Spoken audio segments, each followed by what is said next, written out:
All right, ladies and gentlemen, welcome back. It's Wednesday, 11 a.m. ish. We got beautiful questions this week about um, winning, overtraining. Let's bring them on. Hi everyone. So I would love for us to start off with more of a broad question, like how can you guarantee progress for your clients or your gym members?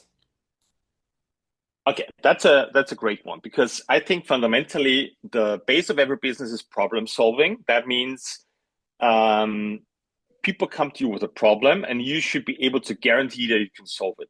That's the base of every business. That's the base of you going to an attorney because you have a law problem and you want that law problem to be solved. That's a base of a butcher business. You going to a butcher, you have a problem, you're lacking meat, you're going in there and you're solving a problem.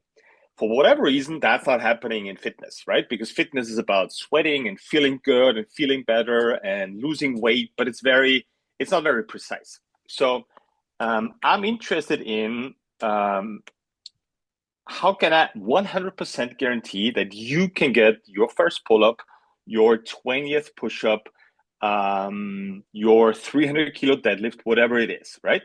So we're in the process of getting there. And I think it's worth thinking about how we can achieve that.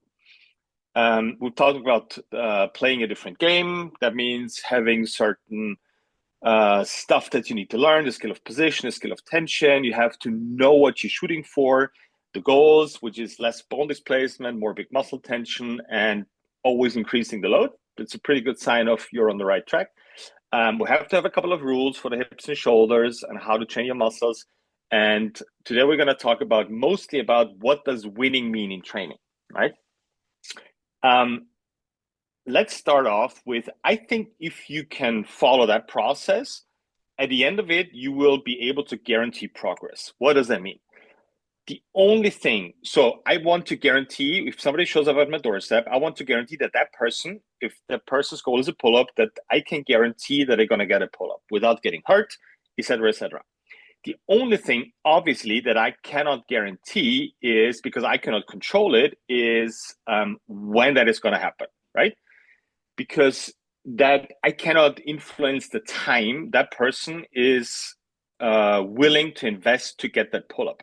I can guarantee the process. So that means I can guarantee you can get it and you won't get hurt in the process. But it depends on if you're going to show up, very bluntly speaking, 5 times a week or none at all.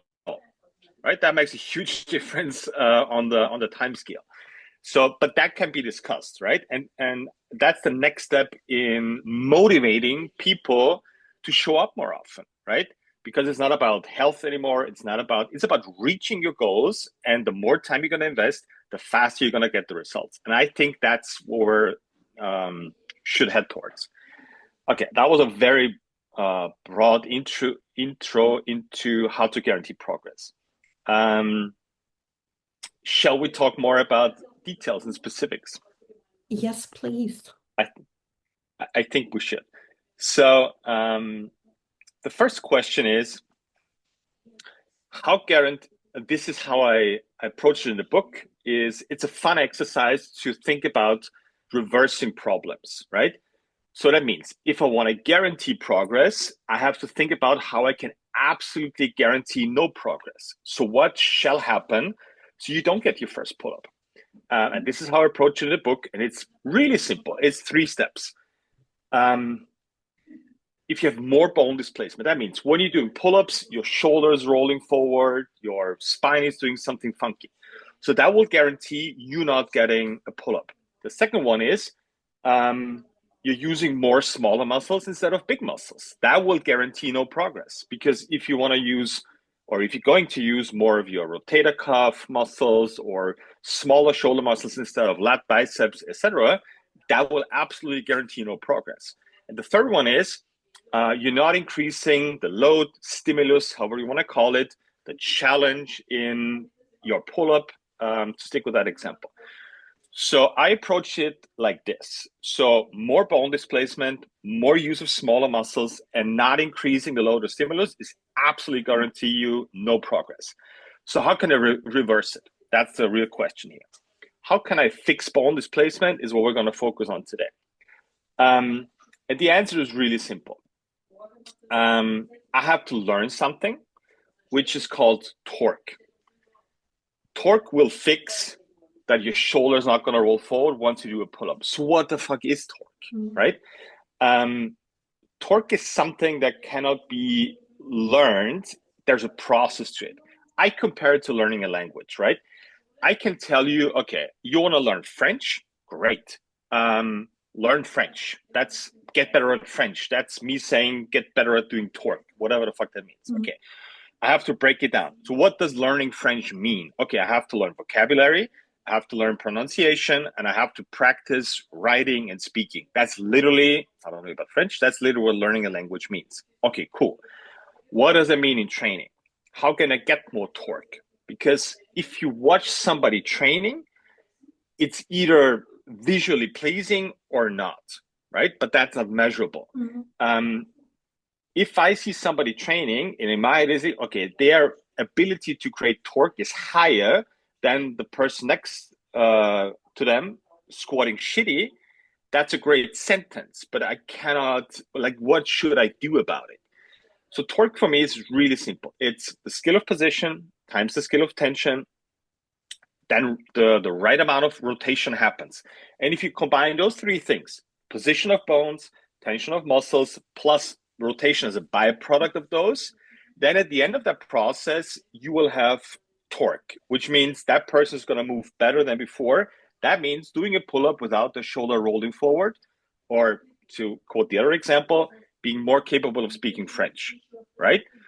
So I cannot tell somebody to create more torque because they don't know what to do. Another example, we have this before, but I think it's a great one. It's the same as telling somebody being more charismatic, right? Telling a coach, okay, in your next session, you have to be more charismatic. Great, but what the fuck does that mean? If I break it down, as with the language, and tell them, okay, once you enter your class, okay, you make eye contact with every single person. I can stand by and observe if that person is actually doing this. So looking in your eyes, nodding or whatever, saying hi, going to the next person, looking in the eye, nodding. Okay, I can measure if the person's doing it or not. Shaking hands, repeating names. There's a couple of actionable steps that I can measure and observe. At the end of that process, that person, that coach, is going to be perceived as more charismatic. Great. Now we have to break the same process down for training. Let's take a practical example, pull-up. So how can I teach somebody to create more torque to avoid bone displacement, which will make them guarantee progress at some point? It's actually super simple. In the pull-up, your shoulder, in the process of pulling yourself up, your shoulder blades need to stay down, go together, and your elbows need to move from the inside towards the outside. That's it. That's position. That's all you have to think about and train and practice while doing a pull-up, right? Super simple. That's position. Okay, tension means your lats has to do the majority of the work. When I say lats, I mean the teres major and the latissimus dorsi. So both of them have certain jobs that you have to train. If you do the position right, that tension will be created, and that will lead to the right rotation. And that at the end of the day will mean you have created more torque and your pull-up will look better. But now we have a step-by-step process where if you follow it, I can guarantee that a pull-up will happen. And I think that's what's missing in the world of fitness right now, because it's about new exercises, it's about feeling better, but that's not the point. Fitness gyms, fitness facilities, they need to solve a certain problem. Otherwise, you run into issues because people are going to question themselves why they have to show up. And the health thing is going to wear itself out at some point. Yes, we'll work in the beginning. You have to get healthier and fitter and lose 3 kilos. That's going to work for a couple of months, maybe even years. But at some point, you're going to lose the motivation. And what is motivation? Progress. Motivation comes from that. Go ahead. I just wanted to, could Sorry.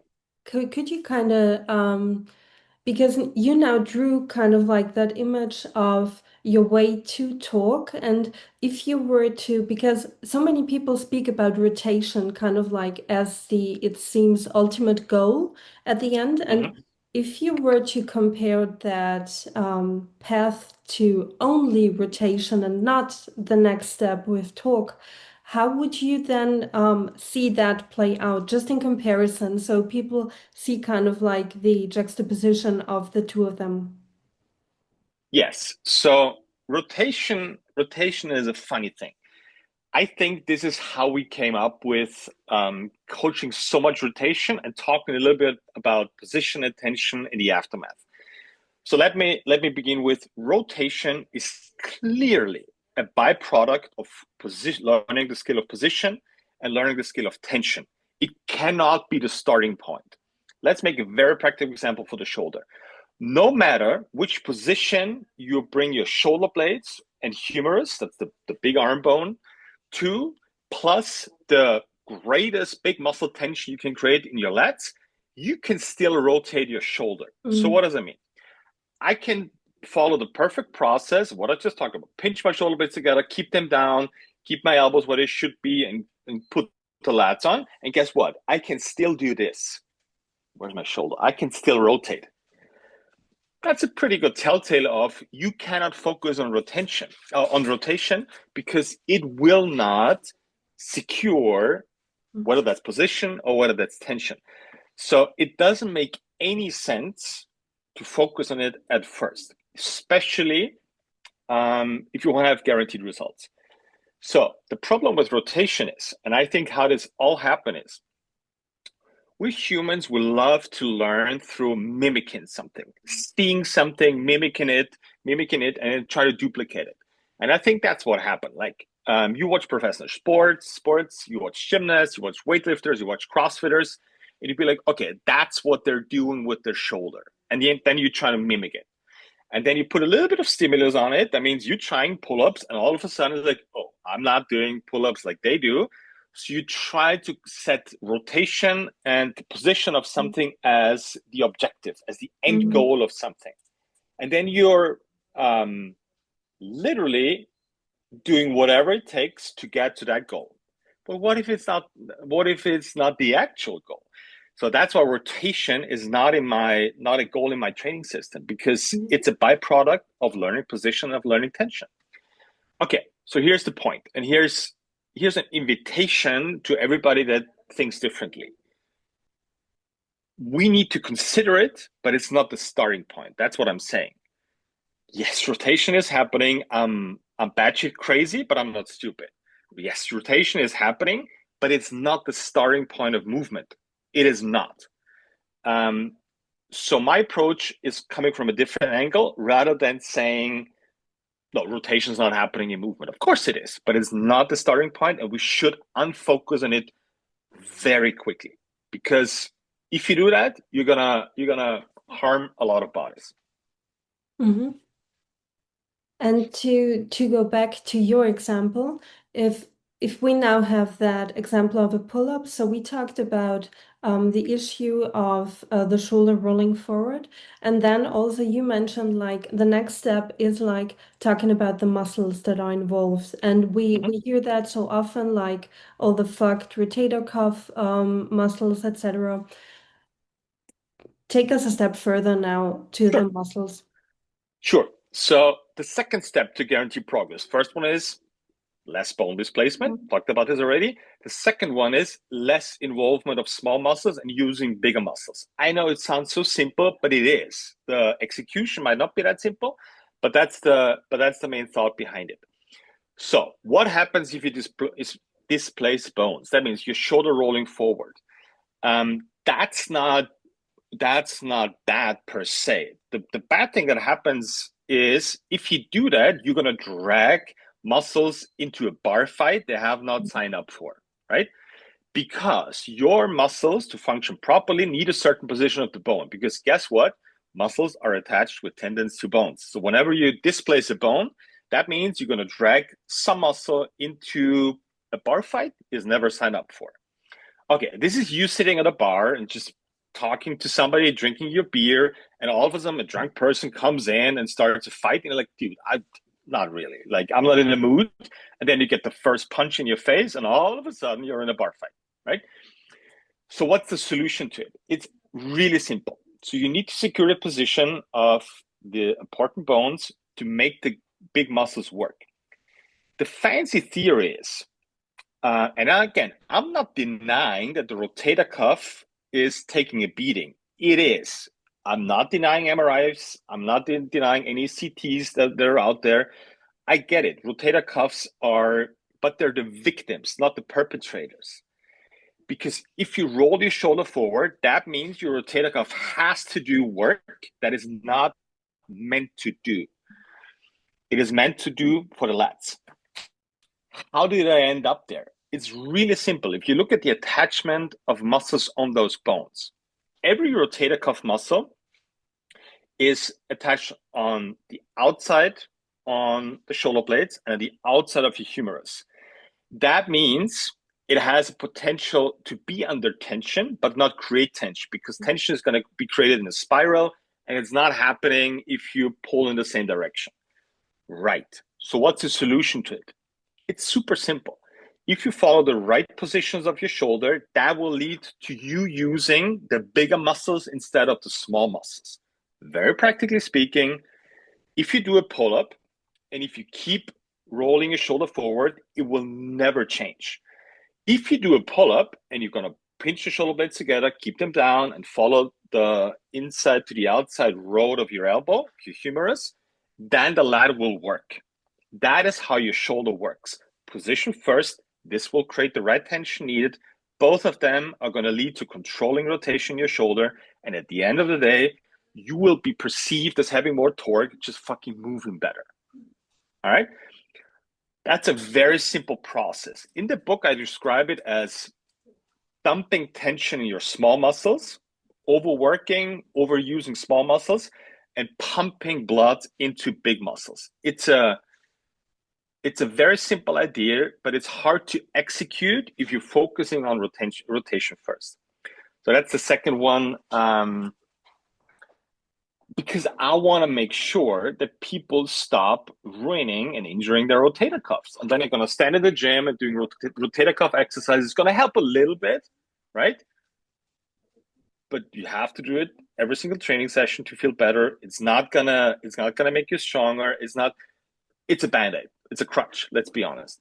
What would you tell someone though who opposes this by saying that, oh, we definitely need to strengthen those smaller, weak muscles because I feel like that has become kind of like the trend. Everyone talks about like, I mean, people very often when they like tell you about them doing yoga or Pilates, it's always their first argument is, oh, I feel all those small muscles work that normally don't work. And it's kind of like a selling point of many of these sports and activities. So, what would you now tell someone who's like, oh, I feel like we should strengthen the small ones. We should not focus on the big ones.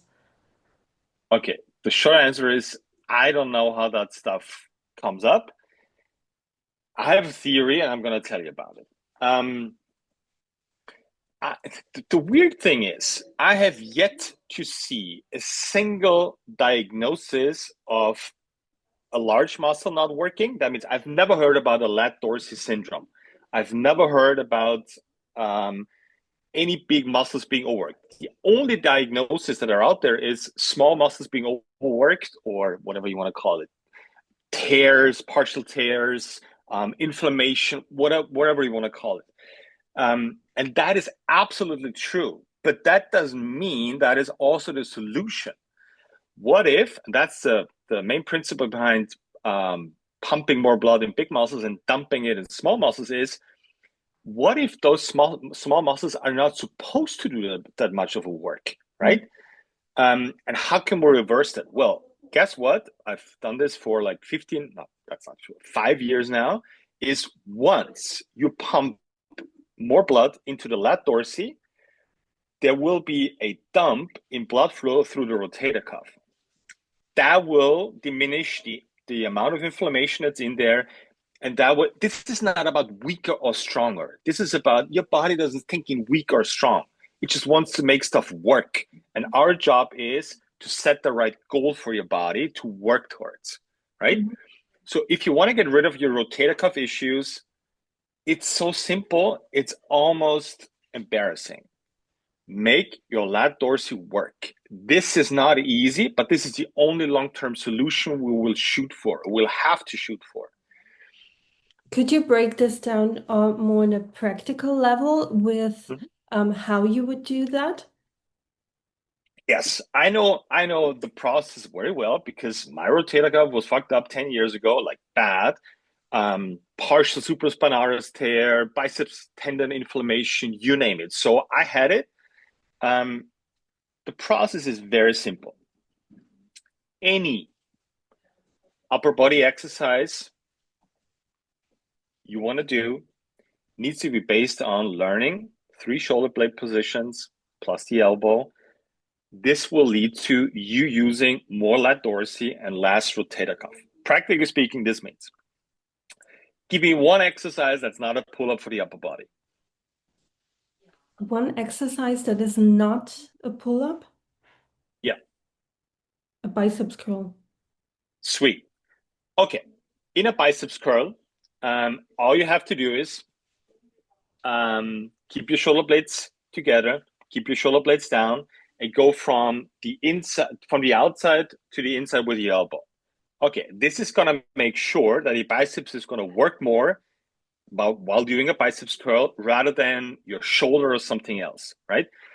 So the perception of prescribing exercises without knowing what to actually look for, that's gonna solve a problem. This is something I cannot explain. I mean, I can a little bit because it just fills our heart with joy, ticking boxes off and having a plan. But a biceps curl is not gonna reduce your rotator cuff issues if you don't know what you have to do. That's the real issue behind it. So you have to know the shoulder positions, you have to know which muscle needs to work, and you have to actually practice that. Otherwise, it's not gonna work. So what I've done, for example, to fix my shoulder and my rotator cuff is a lat pull down. So, but it's not about the lat pull down. I can do a lat pull down and go like this, rolling my shoulders forward, and it's not gonna help me get my lat dorsi going. And that's my point. It's not about the lat pull down or the biceps curl or the pull up. It's about, okay, this is what I need to practice. I have to practice getting my shoulder blades down, squeezing together while my elbows go from the inside towards the outside. And this is going to lead to me using more and more of my lat dorsi. Both is going to lead to controlling rotation your shoulder. And all three are going to lead to your rotator cuff relaxing, right? So this is not about strengthening an overworked muscle. This is about dumping tension in overworked muscles and redirecting it into bigger muscles who are literally size and attachment wise designed to do the majority of the work. And when you coach someone, one of your gym members, when doing, for instance, something like a lat pull down, someone who is suffering from problems with their shoulder, what are you specifically looking at? Exactly what I'm talking about. I'm looking. Okay, so in the shoulder, it's position to tension, which leads to rotation, and the end product of all three will be torque. So I'm looking in the upper body. I'm looking at positions exclusively, but a position is not static. A position is not, this is how it should look, and this is how it's going to look for the rest of the movement. No. There's a starting position. That means, very practically speaking, in a lat pull down, this is somewhat of your starting position. Okay, great. Your shoulder blades are on the outside. Maybe your shoulder blades up. I don't care. What's the position in between? So once I start pulling, and what's my goal for the end position? Position is not a photo. Position is not one picture. Position is a video. It's a sequence of going from the start all the way to the finish. And I think that's where we got the positions thing wrong. because we're thinking about, okay, this is the end position of my shoulder, and I don't care how you get there. No. This is the starting position. This is what happens in between, and this is the end or finish position.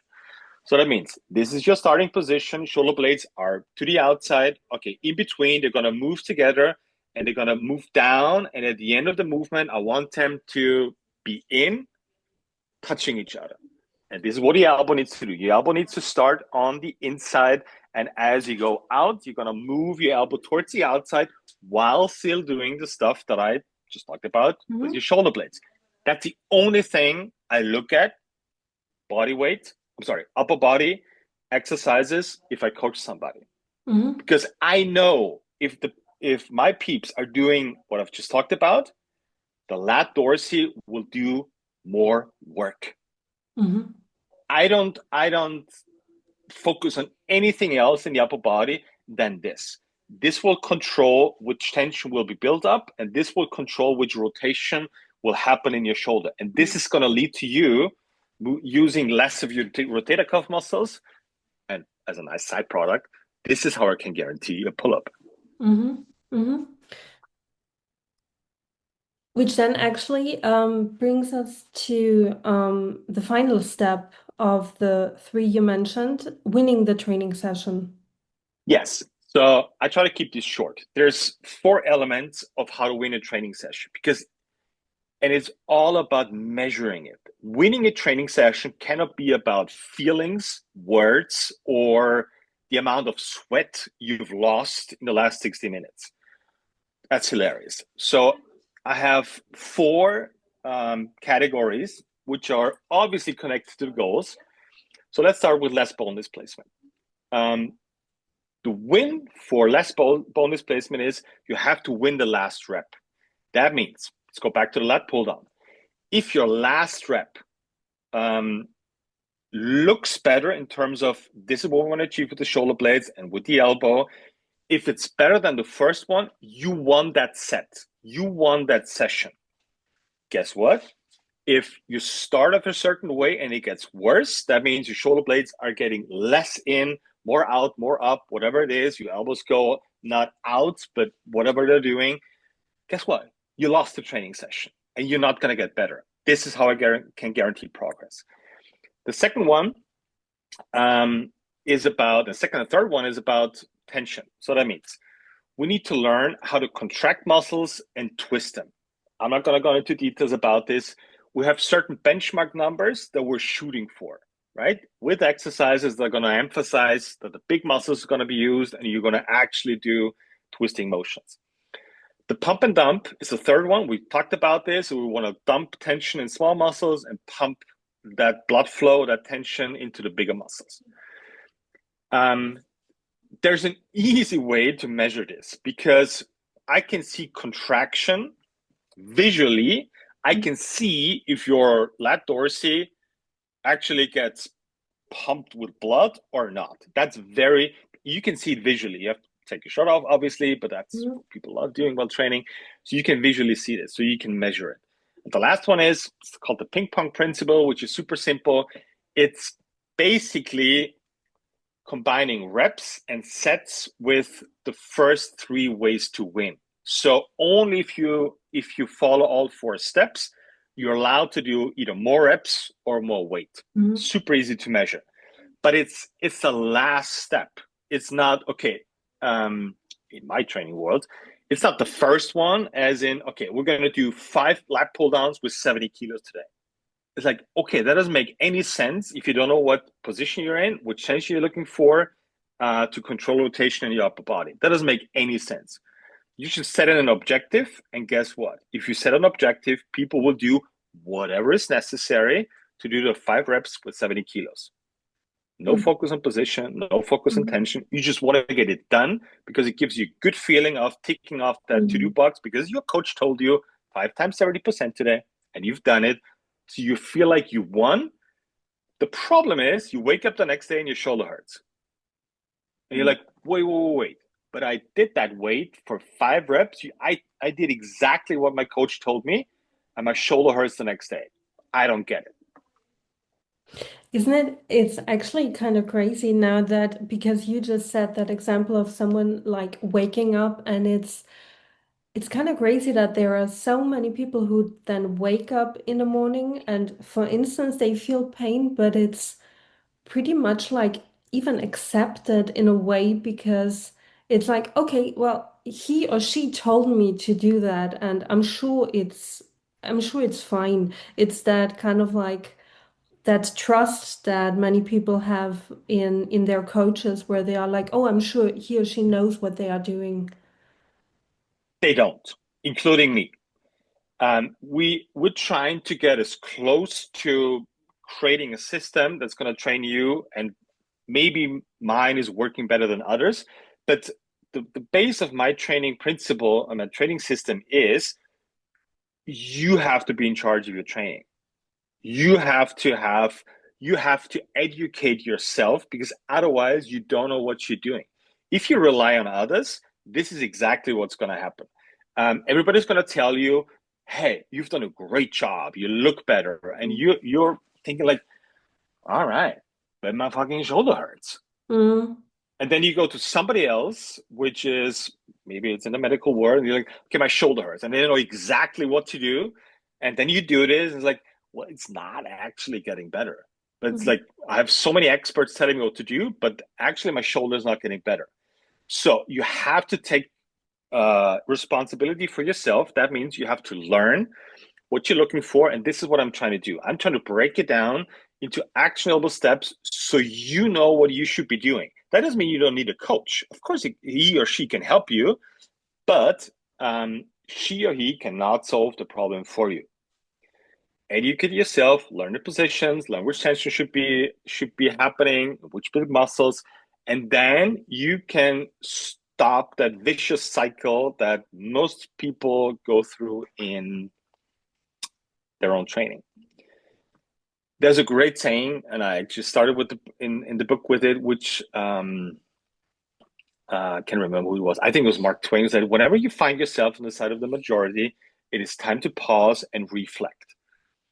Maybe there's a couple of examples where um, the majority of people, whatever the majority of people are doing, is not the best way forward. That doesn't mean you should oppose to everything that most people are doing.